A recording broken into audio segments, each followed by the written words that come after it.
Why should we do that first time round? Yes. That's what Barry's talking about. Hi guys, welcome back to another Trial and Error podcast. I'm Rhys, your host today. As you can see, I've got another guest with me. But before I introduce the guest, I thought I would reintroduce the podcast a little bit, because this is our first one in a while. So as I said, it's Trial and Error. My name is Rhys. We're normally joined by Isaac, but he's not here today. The idea of this podcast really is we get guests on to share their stories, share their struggles, and we want to put it online and show to everyone that it can be easy to speak about your problems, and you don't have to suffer in silence. So, without further ado, I'll pass on to my guest, and he can kind of introduce himself a little bit and tell us what he's here for. Hi, I'm Matt. I'm a facilitator for AMC, or Annie's Fans Club, for the online group. Been doing that for about 6-7 months now. I also run a community interest company called One Set of Footprints, which helps, supports two charities that support AMC, which saved my life, which I'll go into in a minute, and Team Michaela, which is a kids' cancer charity run by my cousin. The main reason why I wanted to come and talk to you guys today is just because I was obviously blown away from the guests that you've had, inspired massively by the guests that you've had from AMC. It's amazing how well they've shared their story, and it's given me the courage to share mine with you as well. So I'll start from the beginning. I was sadly born into quite an abusive family. Not very easy start to life. So I had 5 siblings. Each of the siblings had a different father to me. So they already had their little connected little family, shall we say. And then my mum cheated on her husband at the time with my father. They split up. I came along. There's already struggles going on within the family, just with day-to-day life, being able to afford things, being able to look after their day-to-day needs, so like nappy changing, feeding, but like normal routines, what a normal parent would do quite easily. I say easily, but would do no matter what. So social services are already involved before my birth. There are quite strong accusations of abuse going on between my biological mum and my father. Domestic abuse. She had quite bad learning difficulties as well. So I won't say his name, but I think he took advantage of my mum's vulnerability, shall we say. And with 5 other children in the house as well, there's just so much going on. So there's a lot of anxiety around being there, supporting each other. Trying to think about words. It's just a lot going on. I'm just trying to think back. It's hard now, even thinking about it. So it's like just the day-to-day routines wasn't getting done. My nappies wasn't getting done. I was in small clothes. But I'm jumping now anyway. Like, it's before I came to the family, before I was born, there's accusations of abuse going on between everyone. So I had four brothers and 1 sister. There was accusations of abuse going on between my biological father and my brothers, and separate accusations going on between my biological father and my sister. None which were proven, by the way. It was just strong suspicion. I was first before I was first born into the family, the accusations got so strong and social services got so worried that two of my brothers and my sister got put into emergency foster care 3 months before I was born. 4 months before I was born, Steve, sorry, went to a institution for his risk against children and got deemed high risk. Nothing was done about it. I was still allowed to be born into the family in November 1991. Zoe and Mark and Stephen got removed from the family. So I got a brother called Stephen, and my biological father's also called Stephen. Got removed from the family, and then I was born in February. Within 18 months of me being born, they were worried about obviously just connection. So I was left in my cot quite a lot. They wouldn't connect with me from a day-to-day basis. Like I was saying a minute ago, didn't have clothes that fit. I wouldn't be fed. I wouldn't have the love and attention, like cuddles or anything like that. There was worries about sexual behaviour between Stephen and Alison in front of the children.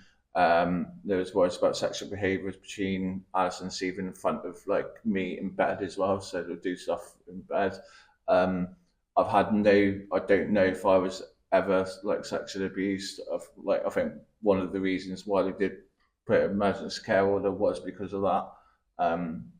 When I did get put into emergency care order or put into foster care, I went from foster family to foster family to foster family, just because of my behaviour. So I was quite a difficult child. I used to act out a lot.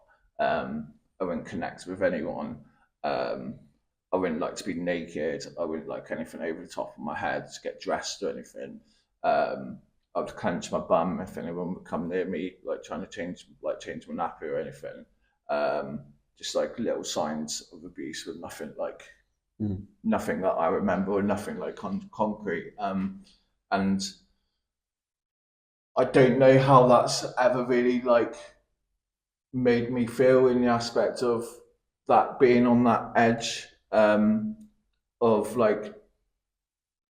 being a father now and knowing how my three children have reacted when I've changed their nappies or been around them naked and that, and just know what they're like, compared to obviously reading that, not obviously being told that you're reading it from care records.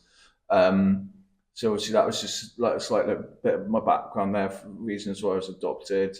Finally got adopted when I was 4, so I spent about 2-3 years in foster care, just going from family to family. Sadly, when I was adopted, I really struggled to get on with my adopted mum, just have that connection. I think it was more because I didn't have the connection with my birth mum, or used to going from family to family. So I didn't really have a connection with her, struggled to have a connection with her. Sadly, her mum had cancer at the time, so we were going from Ivy Bridge up to Rugby and back, trying to care for her mum, because she was a nurse as well. So she was going through quite a lot at the time as well, and I don't think she had the support in place to deal with a child who's been through quite severe neglect and abuse. So yeah, we always struggled to get on. Sadly, within a year, her mum passed away, and she turned to alcohol, and she became an alcoholic. And our relationship was never the same again. I think we were quite abusive towards each other. I was quite angry. I used to go to primary school and kick out primary school. I used to I've hit teachers. I hit dinner ladies. Just a lot of anger in me.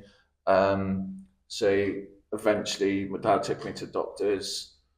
I went to the doctors, got some psychological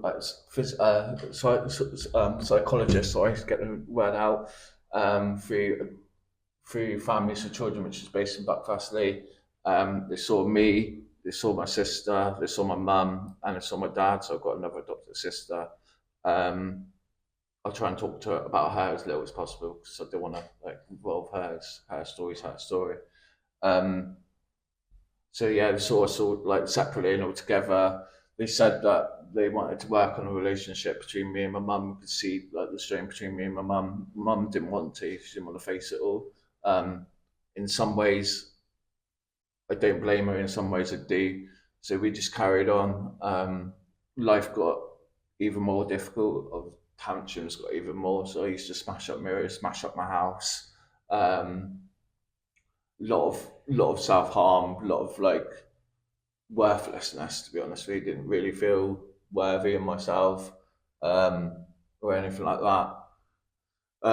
So that carried on between probably ages from 8 to 16, gradually getting worse to a point where I got involved in drink, drugs, just anything to abuse myself and damage myself, to be honest with you, mate. Mm. Going through school, like cutting myself, going through like burning myself with cigarettes, just a really low like sense of self worth. Um, Ended up being kicked out of home at 16. So families with children got quite involved at this point around 15, 16 years of age, um, where they're trying to support me like through my like learning about my adoption, learning about my care records and everything, or learning about my care, my not my care records, but my like my story in adoption and reasons why I was adoption like mainly. Um, so yeah, ended up getting kicked out. I think it was under advice of like social services who were supporting us, and my dad just not being able to cope with the behaviour between me and my mum, especially when you've got a 6'3" man start like throwing his weight around. Um, not fit. I never punched my mum. I pushed her, but I never like physically hit her. But it was getting quite like aggressive towards each other, especially with her drinking and her being verbally abusive when I was drunk. I don't really want to be talking about other people's behaviour. I'm trying to have a bit of recognize my behavior in all of this because I Yeah. know, like, I don't think any coming from any abuse satisfies you going so crazy when you're older. I think obviously I know like it's having counselling now. I know there's a link between obviously having a lot of anger and trauma and all that lot, but I think you're Mm. still aware of it and you're still aware Yeah. of what you're doing, aren't you? Um, so yeah, ended up getting kicked out of my house at 16. Ended up going to support housing. Um, that was just a massive wake up call to the real world. And I found it a bit of a kick in the teeth as well, just because I felt like I was being abandoned again. Mm. I get like, I don't hold anything against my dad now for doing it, and I know he does like regret doing it. But like it was a massive like kick in the teeth in that sense of rejection again. So yeah, just got heavily involved in drink, rejection, going from girl to girl. After that, um, ended up in prison. Didn't really want to talk about the reasons why, to be honest with you, but yeah, ended up in prison. Um, Came out of prison, went back home, back to like my adopted mum and dad. Um, Things got slightly better. So when I was in prison, my mum used to write to me quite a lot. She was still drinking, but she used to like write to me quite a lot. So our relationship had moments, shall we say? So there was moments where we could click. There was moments where we like wouldn't. But within a year of me living there again, I had a girlfriend and moved straight out as soon as I had that was like a theme between 18 and 21, 22 before I met my partner who I'm with now. Um, where I would just go from girl to girl, not have any like I wouldn't say not have any respect for them, but not have any respect for myself. So just go from like girl to girl, not really care about any consequences, hurt them before they'd hurt me, have my walls up, just not really good with like relationships like that. Eventually met my partner who I'm with now. Within a year and a half, we had our boy. Completely changed my world. Having my son, absolutely amazing. a huge part of me. It was still difficult between me and my partner, just like not just with my behaviour, but we both come from quite trauma backgrounds. So like it was quite like hard with our behaviour, being through some quite highs and lows together. Um, yeah, that was like quite difficult. Had now got blessed with three children, so I've got two girls as well as my boy. Um, and life started settling down a little bit. Between 18 and 21, I managed, well, when I was 21, just before I met her, I started going to college, started getting into my plastering. So I could see like a little light at the end of the tunnel, me having my little family and that. Eventually got qualified as a plasterer, did some work with other builders and other plasterers, and then eventually decided to go out on my own. And it was about 2 years ago now that I decided, right, I've got like my little family, I've got my business, I'm ready to like get closure on everything, find out everything, and just close the book. So I decided to go to Devon County Council. Well, I decided to go to Adopt Southwest and try and get my care records, which I got a adoption summary, which is basically a summary of your care records. They didn't deal with care records. So I sat down with a social worker, learned about little bits of detail. So obviously, like little things like I was saying earlier about obviously me not being fed properly, me being left in my cot, just day to day routines not getting done. It did state about obviously the nappy changing and that, and I did question it. And she said like that, your baby can't like we can like say you were, can't say you weren't, which was hard to hear. But then I'd like to think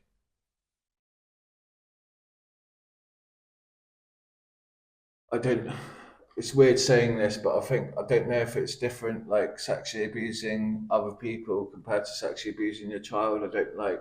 Is that another like level? I don't know. Like I know like because obviously my biological dad, the my brothers and my half sister, they're not his. So I think there's a different, you know what I mean? There's a difference between sexually abusing your child compared to sexually abusing someone who's not your child. I don't like, Mm. and it sounds fucked up when in my head when I'm saying this, but like, so I've always like kind of lent on that, and I've like, but then I was there like, well, like if I'm having like these difficulties growing up and having like these thoughts when I'm growing up about what he done um, to like my siblings, then he as a vulnerable baby he could have done that to me and I couldn't Yeah. say anything as well like what they as they can speak about it. Um, so yeah, that was quite difficult just learning about it um, a lot. So yeah, that was quite difficult. Went through that, got pinged between after about 6 months after that, I decided that I wanted my full care record. So I got pinged between Adopt Southwest and Devon County Council for a while, like saying that they both like held these they were responsible for them. Finally, 2020 end of 2022, I did a access information request through Devon County Council, which is where you go to get all your care records, but they deal with loads of different records, like old marriage records, loads of different records, and was advised to get some support. I already thought this anyway, so I actually got in contact with a private counsellor in Ivybridge called Sam, who's brilliant, been really supportive for me for the last 2.5 years, 3 years. So I started seeing her and put the ball in process for my like adoption records, put in requests and everything, which is slow. Yeah. So obviously started doing work with Sam about obviously like talking about what I already need, like my trauma responses, just more pushing like my adoption and now so like my life with my parents who I really was. Um, Eventually, February 2024, I got my first load of records and what a mess. So I got 4 files it came in two parts. So I got four files. The first file would relate to the second file. The third file would relate to the first file. So it was all mixed up. And then you had like it was all being photocopied, all out of order. And you're there like reading social reports of like what the aspects of what they knew, everything like that. And it hit me quite hard. So doing that with counselling once every other week. So I was seeing my counsellor twice a month. Was focusing on this as well, trying to like do my plastering, trying to be a dad, and it was just all too much. So I stayed up late. I couldn't sleep. I think it just brought all my trauma back. And just reading it and trying to make sense of it, and just reading what they knew beforehand. So it made me quite mad, made me quite angry, made me quite upset. And then I decided one evening that I've had enough. I had enough of my life, had enough of like certain things of like being brought up. So I took it all out on my family. I literally like had a go at my dad, had a go at my sister quite publicly as well, and just decided to go up to Plympton Bridge and decided to jump off. So I climbed up onto the flyover, well, over the bridge that goes over the A38, climbed over the railing, and was literally about to jump off before a AMC facilitator rang me, and just said, "Matt, what are you doing?" That's it. Literally just like, "Matt, what are you doing?" And it hit you. And then it hit me. But it was, it just hit me, and then I got actually came over the other side. So yeah, it's it's just so daunting. Just getting all those records. Luckily, I already had the brotherhood of AMC because it is a brotherhood, 100%. Whether you're online or in person. So I'll go to the local group down Rhys Centre, or I facilitate online. So I use Rhys Centre, to be honest with you, as my like user space, so I don't have the pressure of facilitating. So it saved my life, to be honest with you. That's the reason why I got into AMC, was obviously the struggles that I was having during my upbringing, lack of confidence, huge anxiety around speaking to people. So would you link all this to like rejection? Is this what it all falls back down to? If you were to draw it, it all leads into rejection. Yeah, rejection, not feeling loved, self-worthless, was a massive one for me, definitely. Massively rejection, buddy. So that's why I walked through the doors of AMC, or I'm going to say tried, because my first session at AMC, I was living just before COVID, so I was living in Plymouth at the time. Went to Plymouth City College and just sat there, just sat in the car. Didn't go, just made an excuse to myself and just sat in the car and drove to McDonald's, sat at McDonald's, and said to the missus that I went. Second time I came, did exactly the same thing, but just sat in the car. And someone actually, can't remember his name now, to be honest with you, came to the door, asked if I was there for AMC, and I said yeah, and walked me in. And the first night I just sat there and listened. Then sadly COVID hit, so everything went online. I started doing the online a little bit, but don't think I was really ready to talk about anything just yet. So I was using the group, but I was just using it as someone in the background. I don't think I was actually using it, if you know what I mean. So I was just sat there listening to other people, and then realised, listening to other people, how much other people had in common with me. Some anxiety, mental health issues, loneliness, could go on. So I started opening up a little bit more, started talking a bit more. And I think it's that's actually like saved. Were you surprised when you went that there were people probably similar to you or with similar stories, and you thought, actually, wow, I'm not the only one Yeah, that's ever had this done? yeah, 100%. Yeah, 100%. I say this every week whenever we have new people on the online group.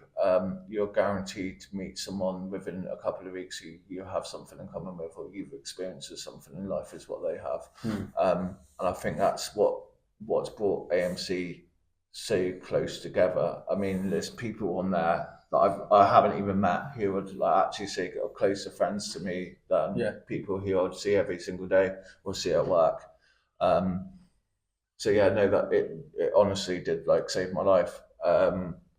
So obviously getting all those records and everything, having the support of Luke Longley, he was a facilitator at the time, having the support of Mike Mulberry, who was another facilitator at the time, and Stephen Sullivan, who's all three of them online facilitators now, and they all three of them literally did save my life. I think if I didn't have them guiding me through the dark times, guiding me through regulating myself. So when I got to like low, like to remember like where I've come from. I think a lot of people always said to me, my best friend used to, sadly I don't really speak to him anymore, we lost contact, but my old school best friend used to say to me, like, look Matt, look how far you come from being abused in your bedroom or getting shouted at whilst you used to drink and do whatever in your bedroom to now owning your own business, having three kids, a missus and everything like that. So it was regulating myself. I decided after like reading my records, I couldn't read all of them, so I literally read 2 files, kept on staying up all night, just not sleeping, talking to the lads on AMC, and actually ended up getting arrested. After I lost it all with my family and everything, just for some of the things that my dad knew, which wasn't really speaking about. Some like just some of the things which were protected from me, shall we say? So like it just came out in the washing a little bit. So obviously I went on a big like rant with my family, ended up sadly getting arrested. That came to head in an unexpected way. So when I was like in the police station, that was like just brought back like really old like feelings. Like I was quite disappointed in myself.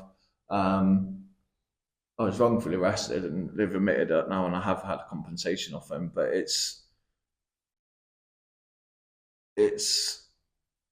yeah, just feeling back in that feeling when I was 18 again, if that makes sense. Just feeling like it's all your fault and everything. So everything that's happened to you as a kid, when you found out that you were having a boy, did like, in a weird way, did you kind of have the thought of like, I don't know how to look after this boy because I wasn't brought up the way I should. So because obviously like we all learn from our parents. So was there a part of you that like was like not attached to him because you were kind of like the way you were brought up, or were you thinking, no, I need to put this right for myself, so I'm going to look after this boy like I should have been looked after? I need to put this right for myself. So exactly that, mate. I need to look after this boy like I was looked after. There was. I'm not gonna lie, I was shit scared. I was 22, so I wouldn't say my life is in order either. But yeah, I think it brought me grounded. It brought me a sense of belonging, and it kind of give you a kick up your arse to say, you sort my shit out now. Yeah, wake up call, massive wake up call. I need to sort my shit out now, and I have something that's massively a part of me. Like I think any father who's got a son and daughters, they're like, I love all three of them the same, but it's just that just different relationship in it. I mean, it's being able to go watch him play football on a Saturday, absolutely love it. Go watch Argyle with him, have our like father sometimes playing the PlayStation, and then like have that closeness. But with my daughters, it's more that like protection of like 100%. you know protecting them from the world, giving them like a cuddle and just like protecting them, and then letting them do my nails or whatever. So So going down the Andy's Man Club route. So how did you get into being like an online facilitator? I didn't even know there was an online platform. I'm completely honest with you. So that's kind of like news to me. So after going through everything that I did last year and battling Devon County Council, so I wrote up a list of everything that they knew and what I wanted answers to. Um, Luke Longley saw me as someone who was like engaging well, and I would always give like try and see the best in other people, and try and see how they can go from feeling like crap but making something of themselves, or having a shit like beginning and then making something of themselves. And yeah, Luke asked me back in beginning of January of this year, and I bit his hand off. Love it. Wanted to give something back. How does that make you feel? Does that make you feel like you finally feel wanted? Amazing, yeah, amazing. Because I already wanted to be more than just a user anyway, because I could see myself being able to give something back to other people. And just give something back and be able to show people you can come from a crap beginning in life and actually achieve your own business, your own family, and you don't have to like with or without support. So yeah, that's why I do it. It made me sense of belonging, like you said, Rhys. It's just. So about this footstep thing, I'm intrigued to know about this. So when I made my complaint to Devon County Council, they literally just shut me down. So I was asking, obviously, they're involved for my family for 8 years prior to my birth. They knew about abuse going on. They knew about, obviously, the difficulties, my mum having learning difficulties and that. So I was asking them for questions and just kept on shut down.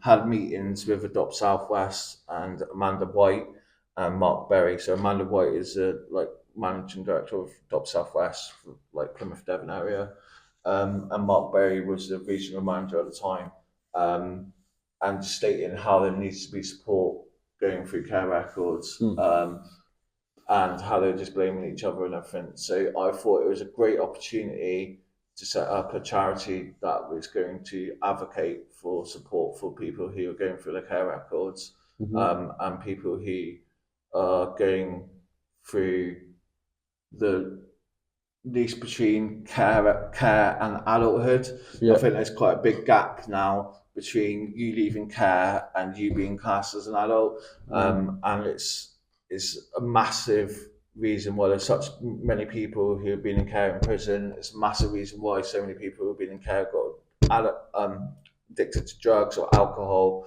or crime in general.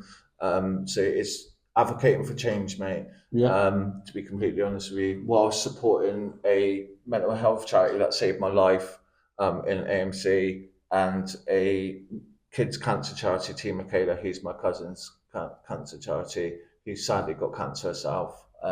She's got a brain tumour herself, and she wishes kids with cancer presents up to £500. So it could be anything from like a Lego set to a day trip. She's won several awards. She won an MBE this year.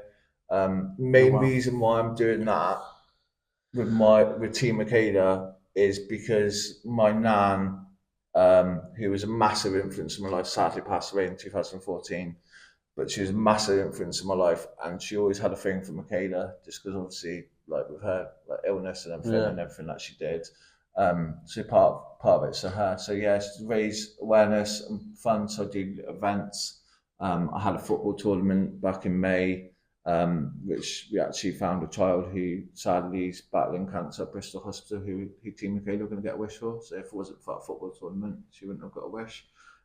So it was amazing. I cried when I found that out. So it's just changing. Like there's something about being a dad. Like I'm a first time dad. She's 3 months old now, and I don't know. You just go soft. As the minute you've had a kid, you just turn soft. I've just watched really off topic. There's a TikTok at the minute of a young boxer who's 7 who lost his mum, and he's been going to that boxing shop.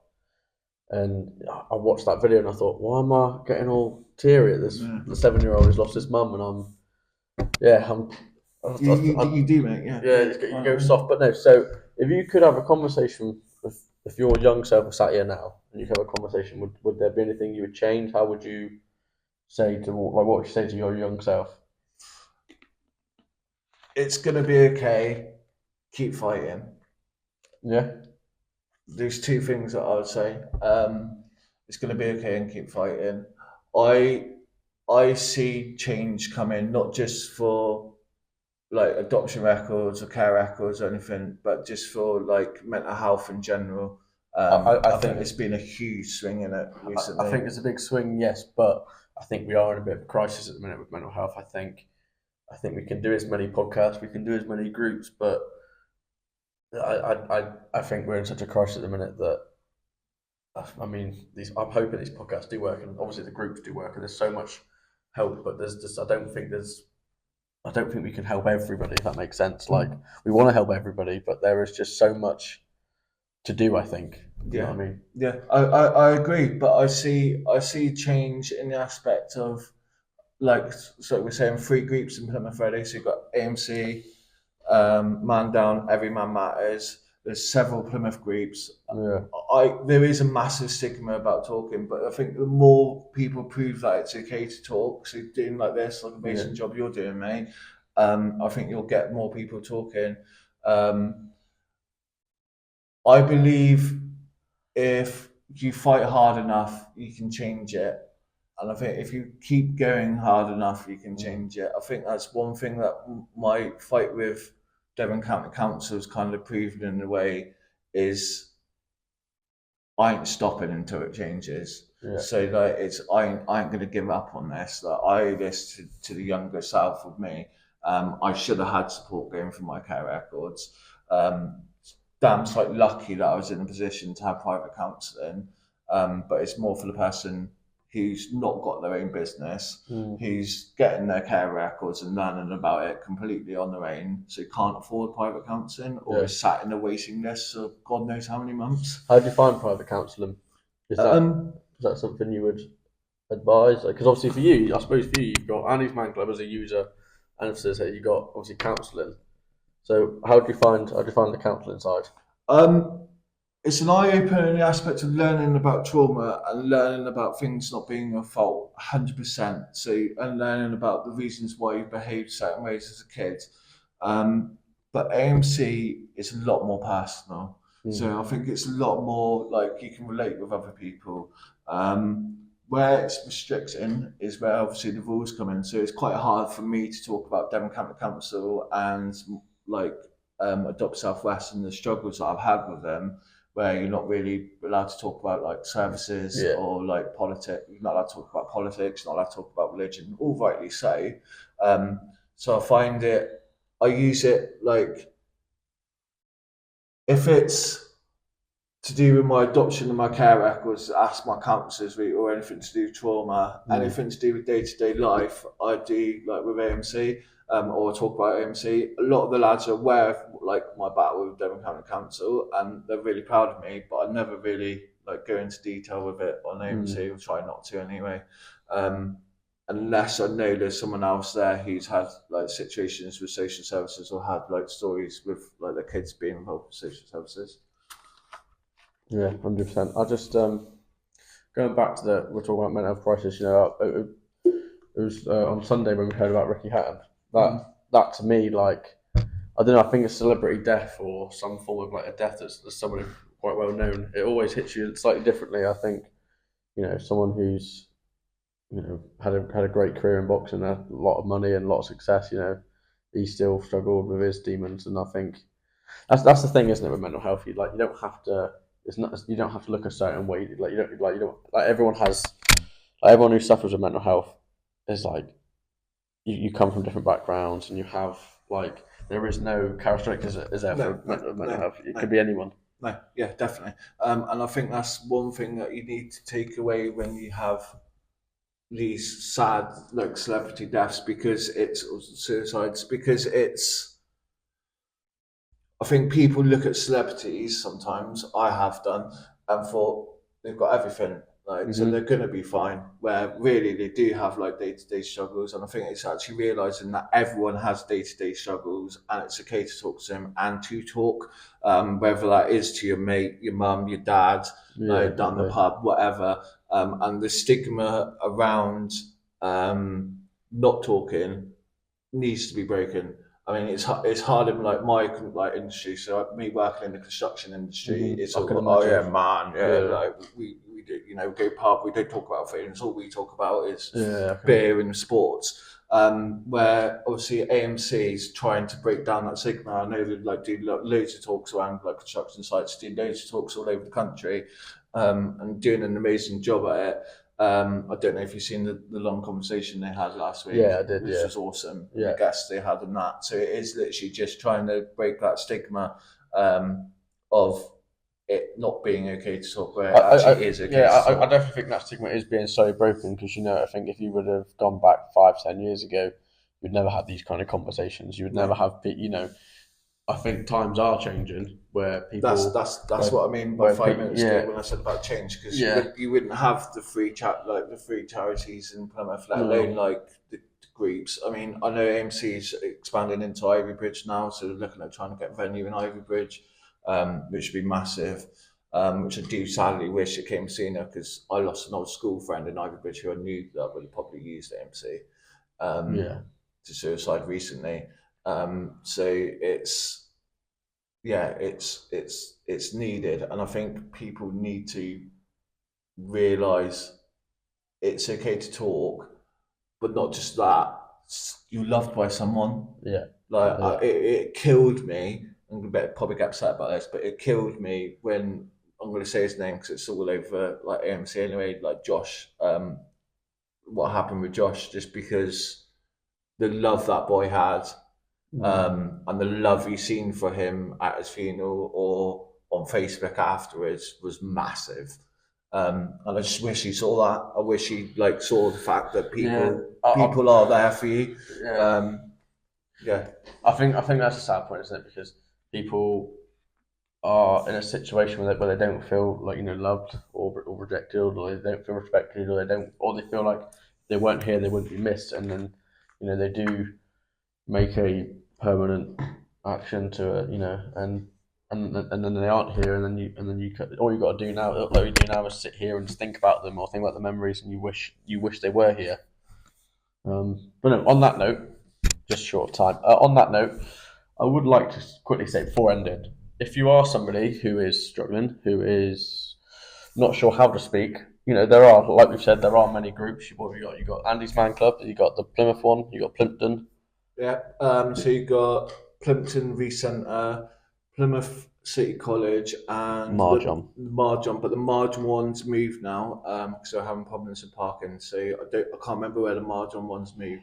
But it will be all on the AMC Plymouth website. And then you've got Every Man Matters. You got Man Down. So Every Man Matters, they're at YMCA every Sunday, and Man Down are across Plymouth and Ivybridge. I know the Ivybridge one's at Ivybridge Leisure Centre. I think it's a Tuesday. Didn't quote me on that. And the Plymouth one's at Plymouth Life Centre. So there are groups. Yeah. There are places that Ben can go to talk. If you feel you can't talk to a peer group, try talking to your family, try talking to your friends. And if you do feel like you can't go to an in-person group, you do have Andy's Man's Club online. You can email Andy's Man's Club. So it's info@andysmansclub.co.uk, and you can get a link and you'll see me online. You online. But no, yeah, like I said, if you are struggling and you don't really know what to do, my advice would be, to find either, a loved one, someone who you care for, and they care for you. But even that, our Trial and Error Instagram page, I am always, if you ever want to sit down and you don't quite know who to speak to, just click a message on that, because I will happily sit and listen to people's problems. I've always. I hear it all the time. People would rather watch you cry than be at your funeral. So that's exactly 100%. Kind of my thought process. But no, I want to thank you for coming on. It's been a pleasure to sit and talk to you. And on that note, thank you for watching, and I'll hopefully see you next week. Why should we do that first time round? Yes. That's what we talking about.